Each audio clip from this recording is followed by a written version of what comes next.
ጠቅላይ ሚኒስትር አብይ አህመድ ወደ ስልጣን ከመጡ በኋላ ኢትዮጵያ በ7 ዓመታት ውስጥ በርካታ ስኬቶችን አስመዝግባለች። የኢኮኖሚ እድገት የተገለጠበት፣ በተለያዩ የልማት ዘርፎች የተደረጉ ለውጦች በስኬት የታዩበት፣ የኢትዮጵያን ምጣኔ ሀብት ለማሳደግ ጥረት የተሳካበት ጊዜ ነበር። እንዲሁም የግብርና፣ የኢንዱስትሪና የአገልግሎት ዘርፎች እድገት ታይተዋል። በመሰረተ ልማት ግንባታ ላይ ከፍተኛ ኢንቨስትመንት ተደርጓል። ይህም አዳዲስ መንገዶችን፣ ድልድዮችን፣ የኃይል ማመንጫዎችንና ሌሎችም ፕሮጀክቶችን ያካትታል።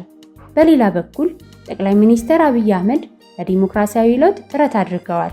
የፖለቲካ ምህዳሩን ለማስፋት፣ የሰብአዊ መብቶችን ለማሻሻል እና የህግ የበላይነትን ለማረጋገጥ እርምጃዎችን ወስደዋል። ለምሳሌ የፖለቲካ እስረኞች ተፈተዋል፣ የሚዲያ ነፃነት ተሻሽሏል፣ እንዲሁም የፖለቲካ ፓርቲዎች በነፃነት እንዲንቀሳቀሱ ተፈቅዷል። በተጨማሪም በምርጫ ስርዓቱ ላይ ማሻሻያዎች ተደርገዋል። ይህም ነፃና ፍትሃዊ ምርጫዎችን ለማካሄድ አስተዋጽኦ አድርጓል።